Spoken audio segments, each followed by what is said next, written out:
श्री गणेश जी की आराधना बहुत मंगलकारी मानी जाती है। अनेक श्लोक, स्तोत्र, जाप द्वारा गणेश जी को मनाया जाता है। इनमें से एक पाठ गणपति अर्थशीष बहुत मंगलकारी है। नमस्कार दोस्तों, राधे राधे। आपका अपने चैनल में स्वागत है।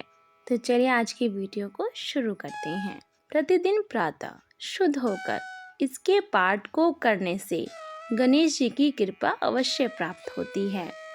यहाँ पाठकों के लिए पेश है गणपति अर्थशीष का हिंदी में पाठ। तो चलिए पाठ को शुरू करते हैं। ओमकारापति भगवान गणपति को नमस्कार है। हे गणेश, तुम ही प्रत्यक्ष तत्व हो, तुम ही केवल कर्ता हो, तुम ही केवल धर्ता हो, तुम ही केवल हरता हो। निश्चय पूर्वक तुम ही इन सब रूपों में विराजमान ब्रह्मा हो। तुम साक्षात नित्य आत्म स्वरूप हो। मैं ऋत न्याय युक्त बात कहता हूँ, सत्य कहता हूँ। हे पार्वती नंदन, तुम मेरी रक्षा करो, वक्ता की रक्षा करो, श्रोता की रक्षा करो, दाता की रक्षा करो, धाता की रक्षा करो, व्याख्या करने वाले आचार्य की रक्षा करो, शिष्य की रक्षा करो, पश्चिम से रक्षा करो, पूर्व से रक्षा करो, उत्तर से रक्षा करो, दक्षिण से रक्षा करो, ऊपर से रक्षा करो, नीचे से रक्षा करो, सब ओर से मेरी रक्षा करो, चारों ओर से मेरी रक्षा करो। तुम बाण में हो, चिन्ह में हो, तुम आनंद में हो, तुम ब्रह्म में हो, तुम सच्चिदानंद अद्वितीय हो, तुम प्रत्यक्ष ब्रह्मा हो, तुम दान में विज्ञान में हो। यह जगत तुमसे उत्पन्न होता है। यह सारा जगत तुम में लय को प्राप्त होगा। इस सारे जगत की तुम में प्रतीति हो रही है। तुम भूमि, जल, अग्नि, वायु और आकाश हो। परा, पश्चंती, बैखरी और मध्यमा वाणी के ये भाग तुम ही हो। यह जगत तुमसे उत्पन्न होता है। यह सारा जगत तुम में लय को प्राप्त होगा।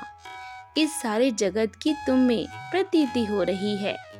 तुम भूमि, जल, अग्नि, वायु और आकाश हो। परा, पश्चंती, बैखरी और मध्यमा वाणी के ये विभाग तुम ही हो। तुम सत्व, रज और तम तीन गुणों से परे हो।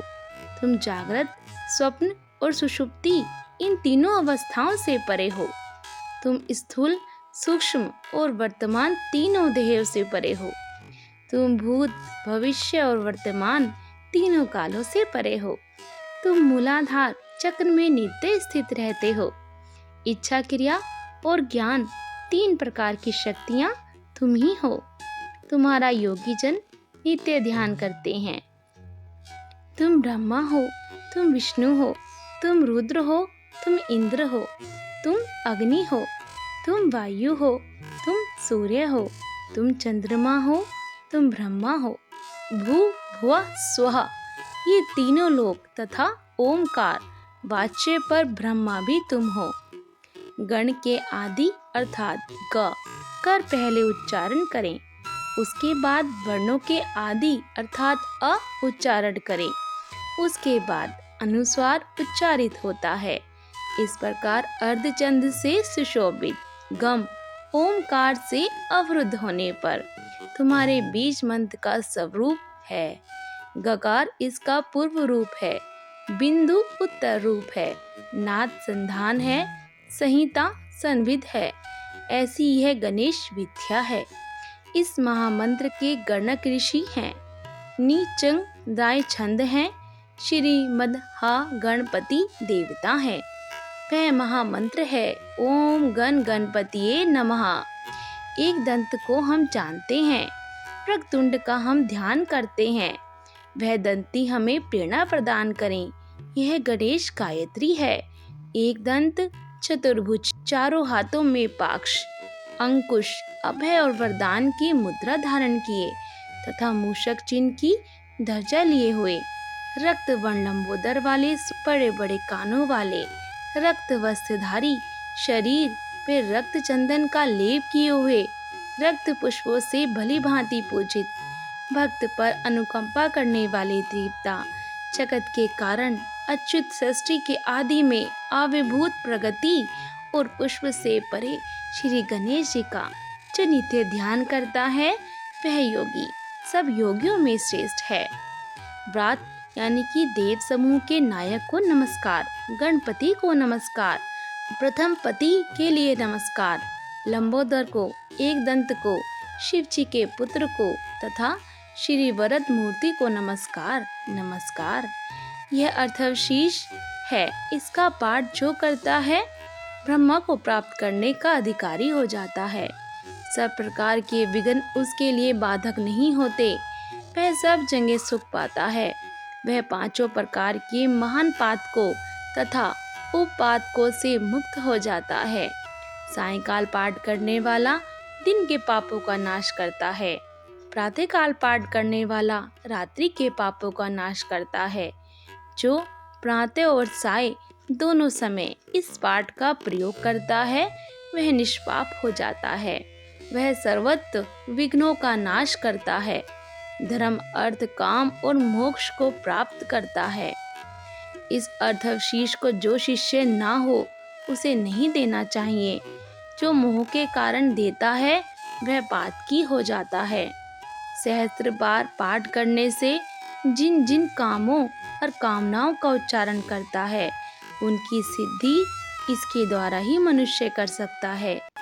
इसके द्वारा जो गणपति को स्नान कराता है वह वक्ता बन जाता है। जो चतुर्थी तिथि को उपवास करके जपता है वह विद्यावान हो जाता है। यह अर्थव वाक्य है। जो इस मंत्र के द्वारा तपश्चरण करना जानता है वह कदापि भय को प्राप्त नहीं होता।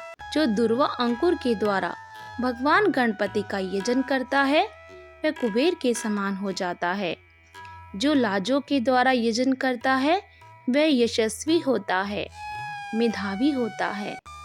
जो सहस्त्र लड्डुओं द्वारा यजन करता है वह वांछित फल को प्राप्त करता है।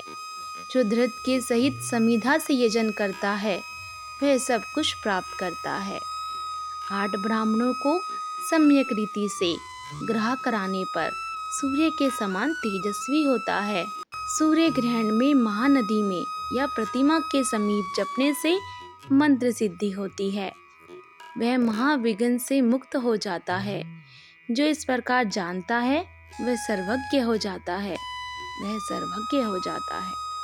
अर्थवेदीय गणपति उपनिषद समाप्त हुआ।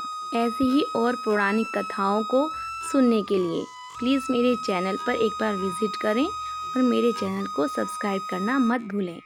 फिर मिलेंगे एक नई वीडियो के साथ। तब तक स्वस्थ रहें, खुश रहें और मेरे चैनल को अपना प्यार और सपोर्ट देते रहें।